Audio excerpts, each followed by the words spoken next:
Hey everyone, I'm Deadhand. We're playing some PixelJunk Monsters Ultimate. And let's go ahead and start game in regular difficulty. Kinda difficult.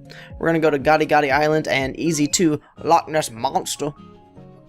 Now we're gonna give him about tree fitty as we go ahead and set up a few of our first towers. I hope people in the audience get that joke. In case you've never seen, I don't know how many episodes it is, but a few episodes on South Park. Chef's parents, well, I guess he's not on the show anymore. Chef's parents come into town and they talk about giving money to the Loch Ness Monster because it needs money for Girl Scout cookies and other stuff. So we are on Gati Gati Island. So we're gonna see the only new guy I have seen so far is the crustacean. So we'll see a couple waves of those. We have our first easy wave of one golem, and we have a couple cannon towers, which work great on those guys. Now we're gonna have a problem with our spiders. Luckily, there's only a couple of them, or I guess a few of them, 3. I wish I could count, and they will be taken out pretty easy by our archer towers. I'm beginning to really like archer towers. I'm finding out the more that I play, they're actually way more useful than they look at first. I know the first couple maps, I pretty much use them only as backup behind all of my cannon towers, which I guess is what I'm doing right now. But later on, we will see some enemies with balloons on them, so I guess it's kind of hard to explain, but you know, they float into the map and they have balloons on their heads, and so far the only way I know to knock the balloons off of them is to use archer towers. So that's why I am going to start as soon as I have the money and I have the right amount of planning to where I can start wasting resources and I can start planning for the future. I like to put archer towers way up front. Like sometimes so far up front that they will try to attack the enemy before they even get on screen. That way it saves me a lot of time. So we will be doing that a little bit later. We're going to get a lot of regular flying creatures, which is going to be really helpful to have the archer towers up front. And then I think we will see a few balloon animals, or balloon enemies. I don't know why my go-to was balloon animals, but... And also, as you'll see down below, I have my cannon... Well, okay, let's start over. First off, I have my 3 archer towers that I'm upgrading right now, right? And then I have my cannon on the bottom left of the screen. And in case you don't really realize it yet, I didn't the first few times I played this map, that the 2 little humps, the three sections on the bottom of the map, because getting into this map, you immediately realize, oh, we're only using half the map. This isn't going to be that bad. And then, you notice that a few waves in, bad guys start coming through the bottom of the map. So they'll make a little, the first little hump, they'll go through there, on the bottom right. Ah, there we go, see? And then the archer towers will take them out. What does not get killed by them will get taken out by the cannon tower on the second loop. And then I think at some point I will start to plan ahead and put some other crap around the third loop. Now I've never, in the several times that I played this map, I never had a guy get past the third little loop, so I don't actually know where they come out of. I assume the upper left portion, and they make like a beeline for my hive. Beeline? Hive? No? Anyone? So, that hit me halfway through saying it, so sorry, my timing was a little off. So yeah, I think they just go straight up there. But like I said, I've never had any of them do that. And then these little bastards, these flying guys, they're real wise guys. Or shy guys. I think that's what I said I was going to call them. I'm pretty sure all of them that spawn on this map will make loop-de-loops around these trees? Are these trees? They look like swamp mushrooms. I could be wrong. whatever they are. They make a loop around these 3 little nipples hanging off, or fingers. We can go with fingers. They swoop around these 3 little fingers hanging off the top of the map before they go straight across again to my beehive. So as long as I can put an ass ton of anti-air towers, I won't have to worry one little baby bit. And that's what we want. Now on this map, I had a few, let's say a few problems with it. Just in general, like most maps, you know, you get to wave 3, something gets through you didn't plan for. You get to wave 6, something gets through you didn't plan for. Like the first time I saw these guys, the balloon animals, or balloon enemies, come up, all of a sudden I was like, oh, I'm not even sure what those are. How do I hurt them effectively? And as you can see, my archer towers did almost no actual damage, but they put them on the ground, which makes them slower, and which means my cannon can actually attack them. And I think I put some anti-air towers through my several attempts, and it didn't look like they injured them. So it doesn't look like it doesn't look like they are effectively counted as flying enemies because they're ballooned. Is that a verb? Can you be ballooned? But yeah. So so far I found out you can only use archer towers for them. But then once they hit the ground, they're regular ground enemies, and they slow down to their regular speed, and what have you. I forgot what point I was making beforehand. That's my fault. But so we got our 3 little nips with flying guys hanging around. We got our anti-air towers, which are going to tear them a new hole or 5. And then we have our cannons strategically placed. I like to put cannon towers right at the little bend there, right at the apex. So they will get the most chance to attack enemies. Now I haven't used many of these level 2 towers, so my strategy will probably change around that. Because I have seen the 3, the laser tower, which works pretty damn good for flying enemies. The mortar tower, which I'm pretty sure I'm going to stick in the middle of this map, because once I get to the end of most maps, it just becomes a free-for-all for how much money I have and how many places I have to put mortar towers, because they're so damn powerful. If you're thinking defense grid, they are like meteor towers. They just shoot straight up, come straight down on top of the enemy, and they have way more range than any other tower. And yes, I will always apply the defense grid paste? It's totally not the word I'm looking for. Layer. I will always apply the defense grid layer over top of all these enemies so that it makes sense in my head. And then if you guys have never seen this game, but you're big fans of my defense grid, you'll know exactly what's going on. Oh, you know what? Let's have some fun. Let's do that real quick. So as you can see, the archer towers attack land and air, and they're the weakest. Well, I'm not gonna say the weakest, but you know, they are the easiest to buy. They cost the least.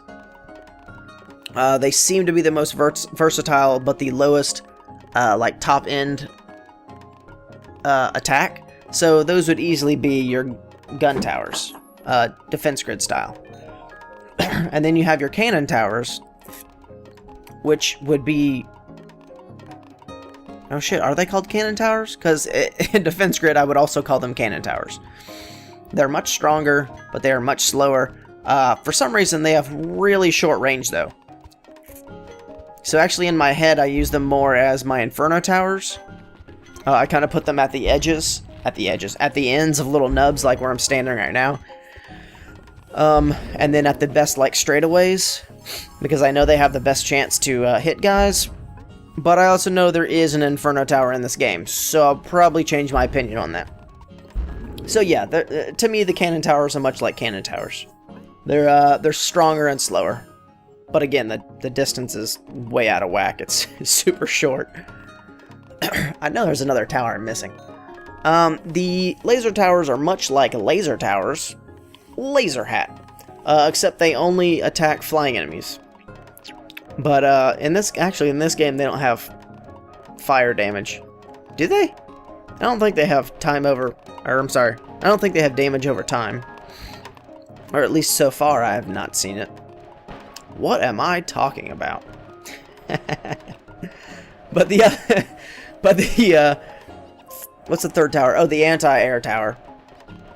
I guess that doesn't really have a defense grid equivalent.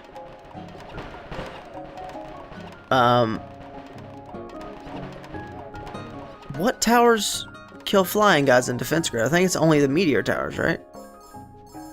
Yeah, so that would be like the basic tower, I guess, so like the meteor. Except they're just not, you know, as strong as what I would like. I guess they're kind of strong. I'm already going back on this. And the 3 upgraded towers to like level 2 towers, I would think in my head, because I know there are more towers I have not unlocked yet, would be the meteor. What did I just call it? Is it a meteor tower? Mortar. The mortar tower, which is like the meteor tower in defense grid. Yeah, the laser tower, which is much like a laser tower, but only attacks flying guys. And then the Tesla. I don't think I've used the Tesla yet on my Let's Play, but I eventually start to use them. I don't know how many maps away I am before I figure out that I should probably get them, because I'm in love with mortar towers, but just because the range. That just makes them seem golden in my eyes. Like, oh, you can stick them in the middle of the map and they'll hit almost everything? I'll take that, please. But the Tesla towers are much like, you know, Tesla towers. They're very short range. They're pretty darn powerful. The game description is that they have to charge their power, you know, just like any other Tesla tower in any other game ever. I think they're even Tesla stuff in Command & Conquer, right? I have not played Command & Conquer in like 15 years. You know, that was one of the first computer games I ever saw. I was used to, you know, oh look, I'm finally gonna upgrade. Boom! Boom! No, come on now. Come on now. Don't try to, don't, no. We know what we need. Yeah, that's right. That's right, we know what we want. Get some mortars. When I was growing up, I was a Nintendo, I would say fanboy, I guess. I didn't just outright dislike the other systems, but I just, like, I used to play the Genesis at my, was it dentist? At the orthodontist office. And I was like, Sonic's okay, the controller's weird as shit. I just like Mario more. So I wouldn't call myself a fanboy, I guess. Because I thought I had reasons, because that controller's just wonky as hell. But then, yeah, my, what is he now? My ex-brother-in-law? My, sister's first husband. He was big into computer games, and I saw him playing Command & Conquer. And actually, I went over to their house one time. I think he was supposed to be, like, babysitting me or something. You know, a long time ago, before I was old. And, pretty sure he just put me onto, like, Command & Conquer, and, like, left. I know he left the room. I don't know, he might have even, like, left the house. Like, hey, just don't do anything. Bye. And, yeah, I played Command & Conquer for, like, 4 or 5 hours that night. It's pretty good. I like, well, how should I phrase this? I like real-time strategy games. I just suck terribly at real-time strategy games, or RTS. That's why you'll most likely never see me ever play one on my channel. Because if you're looking for a perfect score, or you're looking for a win, I'm not the guy to go to. Yeah, so I was big into Command & Conquer for like a week, and then I told my friend about it, and he's like, oh, you should check out Age of Empires, it's the same kind of thing. And I fell in love with Age of Empires. I like the whole having to have, you know, a crap ton of villagers and going from the, whatever the first age is. Stone, I guess? Stone Age. Excuse me. And then going up to the, whatever the hell it is, Imperial Age or some crap. That just felt like a really cool idea to me. And where are these crustaceans? There they go. Yeah, one of the times I played this map, I got to this wave, you know, 17, and then somehow I planned poorly or something happened, and like 2 of those guys got through, and I just about smashed my monitor. It's like, you've got to be kidding me. I've spent 15 more minutes on this game, had a perfect run, and nothing? But luckily, I figured it out for this run. Luckily. And we've got those flying guys coming in. But again, luckily, I've got 2 nips full of anti-air towers. So this will make pretty quick work. And as you can see, the farther I get into the game, the more waves I get. Again, the max of the waves I've seen so far is 20. So it might be like the end cap or something. But, yeah, the more waves I have, the more I get to actually upgrade stuff. Like, look at that, I got a purple tower. And then I've got a black cannon tower down there. Oh no. Oh no. Hold on. Hold on. And come on now. I'm glad that those things take forever. That's really helpful. And I didn't realize they would loop all the way back down and get hit by archer towers. I feel stupid. Wasted all those resources. But again, we already have a whole bunch of towers, so. And even the basic, like, level 1 cannon tower is pretty damn strong compared to, you know, like, well, to take down armored enemies, like these golems, and the final boss, which is coming up in just a second. Even basic cannon towers do way more damage than, like, level 5 or, like, Black Flag archer towers. I don't know why. I don't know why there's no kind of option to upgrade them, or at least so far, there's no option to, like, upgrade them to pierce armor, or I don't know what the deal is. It seems, this seems a very much rock, paper, scissors kind of game, instead of, like, you know, a defense grid, where there's towers who defeat other things better, but with enough of the crappy towers, you can still make up for it, or enough of the towers that don't, that are not their weakness, you know? But in this one, it's like, like the Tiki Golem, Golden Golem, whatever the hell his name is. I need to get, you know what, can you guys name him? Comment down below, what name do you want me to call this guy? Because we're going to be seeing him a lot. But he just went by 4 archer towers and took, roughly no damage. And now he's on the edge of 2 yellow towers, which is only the 2nd level. And he's already taken more damage than all 4 of those archer towers. And he's not even out of range of the cannons. So that's what I'm saying. It seems to be a very rock, paper, scissors-esque kind of, well, this is the bad guy. If you don't have this tower, you're screwed. But maybe we'll figure out a way to fix that or alleviate that. And of course, we got our mortars. And we've got our black cannon tower, so there is no need to worry. So that's another rainbow in our pants. Probably not, probably didn't sound like I wanted it to. So Easy 2 Loch Ness Monster's done. Next time, Easy 3 Apocalypse Beach. And that's gonna suck. So that's Gati Gati Island. We are going to see Toki Island after we get 10 rainbows. So that should be fun.